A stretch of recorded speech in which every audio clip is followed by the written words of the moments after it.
ओम।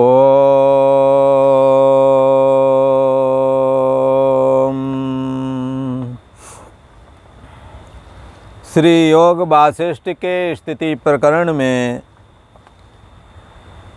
श्री वशिष्ठ जी महाराज कहते हैं, हे राम जी, दासुर नाम के ऋषीश्वर अपने उनका जो पुत्र है उसको बोध करा रहे हैं। हाँ, और बोध करा के एक दृष्टांत उठाया है। ये शरीर रूपी नगरी में ये जो मन रूप राजा है, इसने कैसे कैसे शरीर संरचना की और क्या क्या करता है, उन चेष्टाओं का वर्णन दासुर नाम के ऋषीश्वर अपने पुत्र के प्रति कथन कर रहे हैं।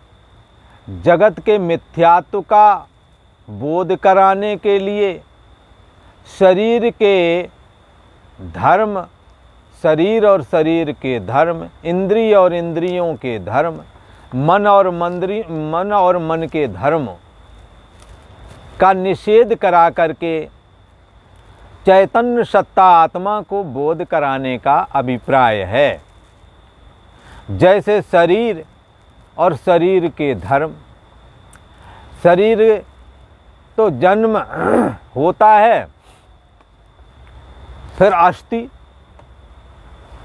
जो शरीर दिख नहीं रहा था, माँ के गर्भ में था, अस्थि, फिर दिखने लगता है जन्म होते, फिर वृद्धि, बढ़ने लगता है, बालक बढ़ करके छोटा बालक पैदा होता, बड़ा हो जाता है, फिर विपरिणाम और परिणाम होता है, और ऐसा परिणाम होता है चेहरा चिकना चुपड़ा था उसमें बाल आ जाते हैं, विपरिणाम हो गया।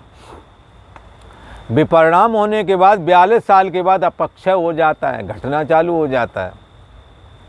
फिर 60 साल तक अपक्षय चलता रहता है, ये वृद्धावस्था कहलाती है। और 60 के बाद की अवस्था जरावस्था है, जो कि ज़्यादा ही कष्टप्रद कही गई है। 60 वर्ष का तो समय लगभग लोग काट लेते हैं, कोई नौकरी आदि करके, धंधा रोजगार आदि करके।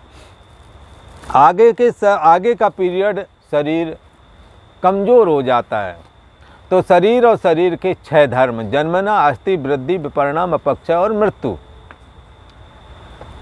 ये बात दासुर अपने पुत्र को बता रहे हैं कि किस प्रकार से शरीर में ये 6 चीज़ें सबके में पाई जाती हैं। इंद्रियां और इंद्रियों का धर्म, कम देखना, ज़्यादा देखना, कम सुनना, ज़्यादा देखना। ये भी तुम नहीं हो, ये बताना है। जैसे शरीर तुम नहीं हो, वैसे तुम इंद्रियां भी नहीं हो, क्योंकि इंद्रियां भी जानने में आ रही, तुम जान रहे हो, शरीर भी जान रहे हो। जानने वाला जानी हुई वस्तु से अलग होता है, ये सिद्धांत है। इसी प्रकार से मन और मन के धर्मों को आप जानते हैं। मन आज हमारा सुखी है, आज हमारा दुखी है। बोले बात क्या हुई? बोले बात तो कुछ नहीं हुई, फिर भी मन दुखी है। तो आप अपने मन के दुखी पने को जानते हैं। बोले आज बढ़िया लग रहा है। बोले क्यों लग रहा है? बोले बात तो कुछ नहीं। तो पूर्व के कर्म होते हैं, कुछ मानसिक अच्छे कर्म होते हैं तो मन अपने आप सुखी होता है, और गंदे होते हैं तो दुखी होता है। इसलिए मन के द्वारा भी किसी की गंदा चिंतन ना करे, क्योंकि ये गंदे चिंतन जो है ना, मानसिक कर्म बन के आते हैं और वो फल देते समय दुखी करते हैं। इसलिए किसी को कष्ट ना दे। सर्वे भवन्तु सुखिनः, सभी सुखी रहें, सभी निरोगी रहें, यही चाहना हमेशा अपने हृदय में रखनी चाहिए। तो मन में रहता है कर्ता भोक्तापना, सुखी दुखीपना। अनुकूल प्रतिकूल परिस्थिति में सुखी दुखी होते हैं, वो सुख दुख को और मन को तुम जानते हो। इसलिए जानने में आने वाला ये मन तुम नहीं हो। फिर मैं भूखा प्यासा हूँ, प्राण भी, ये प्राण को ही भूख प्यास लगती है। भला प्राण को ही प्यास लगते। बोले क्या बताएं, गला सूख रहा है। बोले क्यों? हवा गरम गरम सी आ रही है, गला सूख गया है। प्राणों को प्यास लगती है, पानी डाल दो सही हो जाएगा। और भूख लग रही है तो बोला नहीं जाता है, क्योंकि प्राण से ही बोलते हो। पानी पी लियो, पानी पी लो, सही हो जाएगा। इसी प्रकार से आप प्राणों से भी परे हैं।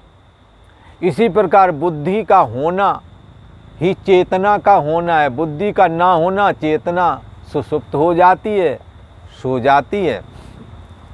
जब जागती है तब बोलते सब कुछ जानता हूँ, जब सो जाती तो कुछ नहीं जाना। दोनों को तुम जान रहे हो, तो तुम जो वस्तु जानने में आ गई वो तुम नहीं हो। क्यों? जानने में आने वाला जानने वाले से अलग होता है। जैसे हमारी घड़ी, हमारी साइकिल, हमारा कोई सामान हो तो जैसे हमसे अलग है, ऐसे तुम इसको जान रहे हो तो तुम अलग ना हो गए। दासुर अपने पुत्र को ये बताना चाहते हैं, शरीर से लेकर बुद्धि पर्यंत जितना इंद्रियां, मन, बुद्धि, शरीर आदि जो भी है इनके धर्म, वो तुम नहीं हो। मन ने ही ये सब खड़ा किया है, और मन से सदा पृथक तुम याते सदा शिव हो हम। मन से तुम सदैव अलग हो, इसीलिए तुम शिव अर्थात चैतन्य सत्ता आत्मा हो, कल्याणकारी आत्मा हो। तो यहाँ कहते हैं, हे राम जी, दासुर अपने पुत्र को समझाते हुए कह रहे हैं कि हे पुत्र, ये मन तरह तरह की वृत्ति बदल करके कभी रुदन करता है तो कभी दुखी होता है, कभी आतुर होता है, कभी विचार करके उदय हो करके बड़ा स्थूल हो जाता, मैं ऐसा कर लूँगा, वैसा कर लूँगा। जैसे राम जी वर्षा काल की नदी बढ़ती है, तैसे ही बढ़कर आपको सुखी मानने लगता है और एक क्षण में दुखी मानने लगता है। कोई काम बिगड़ गया, प्रतिकूल हो गया, अब दुखी हो रहे। जितना उत्साह था सब डाउन हो गया। तो और विस्तार पा कर के चलता फिरता है। जब कोई जैसे धन दौलत कमा रहा है, हो रही कमाई तो बड़ा खुश, धाए उधर जाएं, धाए उधर जाएं, इधर है वो उधर हो, जरा से कुछ होगा मुंह लटक गया, सब काम खत्म। उसी को यहाँ ये मन की वृत्ति होती है।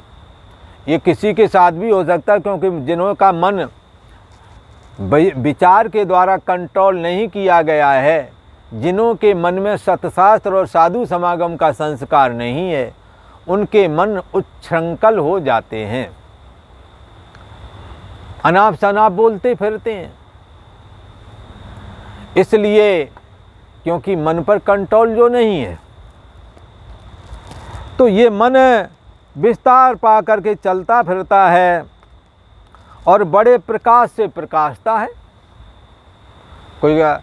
कोई लाभ हो गया, कोई साधना मिल गई छोटी मोटी, कोई साधना थोड़ी मोड़ी सीख ली होगी। अब कोई आचार्य थे, कोई समझदार थे, विद्वान पुरुष थे, साधु संत थे, अब उनको बता रहे तुम कहाँ पढ़े, क्या पढ़े। हाँ, तो समझना सोच तो कुछ नहीं, बल्कि उनकी जड़ कहाँ पे है ये देखना चालू कर रहे तुम। लगता है हमारे अंदर ज़्यादा प्रकाश आ गया, ज़्यादा चैतन्यता आ गई, हम ज़्यादा जानते हैं, ये कुछ नहीं जानते। ये भी एक अभिमन की वृत्ति है, इससे बचना चाहिए। सबका सत्कार करो और इन वृत्तियों से असंग हो जाओ। ये किसी में भी उठ सकती हैं ऐसी वृत्तियाँ, ऐसा ना समझो। काम के आकार की वृत्ति, लोभ के आकार की वृत्ति, क्रोध के आकार की वृत्ति किसी के यहाँ भी मन में उठ सकती है। काम का इसलिए काम क्रोध भवोद बेगम स युक्तः स सुखी नरा शक्नोति भैव या सोडुम प्राक शरीर विमोक्षणात् काम क्रोध भवोद बेगम स युक्तः स सुखी नरा। भगवान श्री कृष्ण कहते हैं कि तुम वेदांत पढ़ लिए हो, साधनाएं कर लिए, अब तुम्हें काम नहीं सताएगा। भला काम जीत हो गया ऐसा नहीं सोचना। जब तक शरीर है तब तक काम सताएगा। इंद्रियां थक जाए, बुढ़ापा आ जाए, बात अलग है, पर तृष्णा सापिन के ही नहीं जा रहा, वो तृष्णा जलाती रहेगी अंदर। फिर क्या करें? बोले वो तो कहते काम पर विजय करो, क्रोध पर विजय, अब तो कहते कुछ कर ही नहीं सकते। ये तो उल्टी बात बोल रहे हो आप। तो लगती तो उल्टी है, पर उल्टी नहीं है, तो सीधी है। काम क्रोध लोभ के बेग ये जवान में होवेंगे, ऐसा तुम शंका निकाल दो, ये बूढ़े में भी होते हैं। लेकिन भगवान श्री कृष्ण ये कहते हैं शक्नोति वही विया सोडुम प्राक शरीर विमोक्षणात्, ये शरीर छूटने के पहले तक ये बने रहेंगे, ये बता दिया। काम इंद्री जवाब दे देंगी, पर काम पीछा नहीं छोड़ेगा भाई, बताऊं। ये रहेगा तो क्रोध तो चलो बूढ़े खूब ही करते हैं, क्रोध आ जाए तो बहुत बोल जाते हैं। कई बार रोगी दोषी हैं बेचारे, उनके चारपाई पड़े, उनको समय कुछ समय तो बहुत तेज़ी से कुछ ना कुछ खरी खोटी गर्म होकर के बोलते हैं। अब उन्हें ये भी नहीं पता कि हम पड़े तो चारपाई पे, हमारी तुम्हारा गुस्सा कौन देखेगा। हाँ, जो कुछ समय पे रोटी पानी मिलता है वो ना कहीं गड़बड़ी हो जाए, तो क्रोध पर कंट्रोल करना चाहिए, पर नहीं कर पाते हैं। उन्हें लगता है हमारा बनाया हुआ है सब कुछ, अरे हमारे को ऐसे नहीं करते, वैसा नहीं करते, क्रोध करते हैं। लोभ भी सताता है, पर भगवान श्री कृष्ण कहते हैं शरीर के रहते ये बने रहेंगे। फिर काम क्रोध की निवृत्ति क्यों कही गई है शास्त्रों में? शक्नो, हाँ, तो भगवान श्री कृष्ण कहते हैं शरीर छूटने के पहले तक ये रहेंगे, पर बहादुर वो है, बोले कौन? शक्नोति वही या सोडुम, काम का बेग आया पर सह गया, काम आया नहीं, ये नहीं आएगा नहीं, ये नहीं कहा कहीं पर भी। बड़े बड़े ऋषि महर्षि विश्वामित्र वशिष्ठ संगाति के जीवन में भी काम आया है, पर उन्होंने उसके बेग को सहा है, इसीलिए उनका नाम है, इसीलिए वो ब्रह्मर्षि बन गए विश्वामित्र जी महाराज। क्रोध आया, लोभ आया, इनको सह गए, इसका प्रभाव नहीं पड़ने आया, उसको धीरे धीरे करके बर्दाश्त करके सह गए। शक्नोति वही भी आशोडम प्राक शरीर विमोक्षणात्, शरीर छूटने से पहले जो काम के बेग को, शरीर छूटने से पहले तक पीरियड देख लो, 15-16 साल के बाद में, 12-14-15 के बाद में ये काम का खतरा चालू हो गया। मतलब अब चालू हो गया तो कब तक जाएगा? वो शरीर छूटने तक। अच्छा, क्या करना है? शक्नोति वही विया सोडुम, क्या आप काम के बेग को सह जाते हैं क्या? क्रोध के बेग को सह जाते हैं क्या? लोभ के बेग को सह जाते हैं क्या? तो बोले कितने दिन सहना पड़ेगा महाराज? बोले शरीर छूटने के पहले तक। शक्नोति वही विया सोडुम, ये चीज़ें जो है ना, आपने शरीर छूटने के पहले तक ये काम करना है। शरीर छूटने से पहले भगवान श्री कृष्ण कहते हैं काम क्रोध लोभ आदि के बेग को जो सहने में समर्थ हो जाता है, स युक्तः स सुखी नरः, वही परमात्मा से जुड़ा है। इसका मतलब भगवान का चिंतन किया होगा ना, भक्ति की होगी, ज्ञान वैराग्य निष्काम कर्म किया होगा, दूसरों की सेवा शुश्रूषा की होगी, हाँ, जब तब सुमरन भजन किया होगा। काम क्रोधोद्भवम बेगम, स काम क्रोध से उत्पन्न हुए बेग को आया सह गए। स युक्तः, वो ठीक है, जुड़ा हुआ है परमात्मा से, जरूर जुड़ा है कहीं ना कहीं।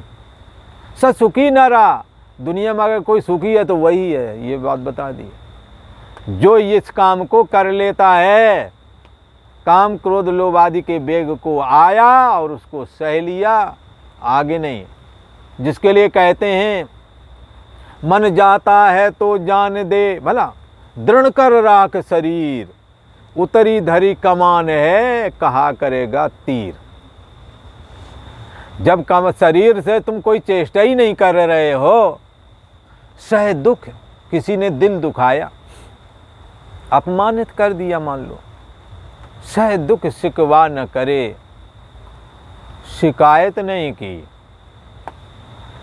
जिन्हें इस लाइन में चलना है, बहुत सारी जगह शिकायत करना ज़रूरी होता है, हर जगह के लिए नहीं, पर जो हर व्यक्ति कर रहा है, जो परिवार में बैलेंस बैठाना चाहता है, उसे तो ये सुनना ही पड़ेगा, सुन लेना चाहिए। सह दुख शिकवा न करें। कई बार परिवार में ऊंच नीच निर्णय होते हैं, परिवार के मुखिया को बहुत कुछ सहना पड़ता है, जो सरासर जिसका पता है कि ये गलत है तो भी यार सहना पड़ता है, ना सहे तो काम कैसे चले। वो कई बार बहुत सारे काम में आता है, उसकी भी सहना पड़ता है। और कई बार वो सही बात बोल रहा होता है पर उसका कुछ परिवार में रोल नहीं है, सही कह रहा है तो वो की सही बात मानी नहीं जा रही है। परिवार के मुखिया को ये सब एडजस्ट करना पड़ता है, बैलेंस बनाना पड़ता है। जो बैलेंस बना लिया वो परिवार चला ले गए। एक जगह कम से कम 10-15-20 लोग बैठे मिल जाते हैं उनके यहाँ, संयुक्त परिवार नहीं, अलग अलग हैं तो पर कम राम काम होने पर, तीज त्यौहार आने पर एक जगह कम से कम बैठ तो जाते हैं। कई तो एक दूसरे की कोई बात बर्दाश्त करने को तैयार नहीं, राम काम हो में चाहे तीज त्योहारों में पहुँच जाते ही नहीं किसी के पास, अगल बगल वालों के पास जाएंगे। फिर जब कोई लफड़ाबाजी हो जाएगा, क्या करें हमारे परिवार ऐसे कोई नहीं आता, कोई कहा तुम्हारी गलती है, इसमें सारी गलती उन्हीं की नहीं है। यदि हम कहीं अपमानित हुए हैं तो कुछ उसमें हम भी कुछ गलत हैं तभी हुआ है, और बिल्कुल ही नहीं आए हैं तो पिछले जन्म का कुछ करके आए हो, वो भोग रहे हो। इसलिए ऐसा नहीं कह सकते कि कुछ भी हमारी गलती नहीं है, ये तो पेवर सब उसी का, ऐसा नहीं होता है। जिसके साथ तुम जुड़े हुए हो उससे पूर्व जन्म का प्रारब्ध भी जुड़ा हुआ है, तुम्हारा कुछ लेन देन बाकी है, चाहे तो कड़ुए अथवा मीठे शब्दों का लेन देन है, तो वो मीठे शब्द वाला होगा तो बढ़िया बड़ाई होगी, कड़ुए वाले हो गए तो जली कटी सुनाई जाएंगी, वो वही सुनाएगा, दूसरा नहीं सुनाएगा, क्योंकि उसी से जुड़ा है तुम्हारा प्रारब्ध। इसलिए सह दुख शिकवा न करें, परिवार जैसा भी है चला जाओ, छोटी मोटी बातों को मत तूल दो, उनको परे कर दो और अपने को फिर लेकर के आगे बढ़ो। सबको उन्नति के रास्ते में चलो, सभी सुखी रहें, सभी निरोगी रहें, सभी कल्याणकारी रास्ते पर चलें।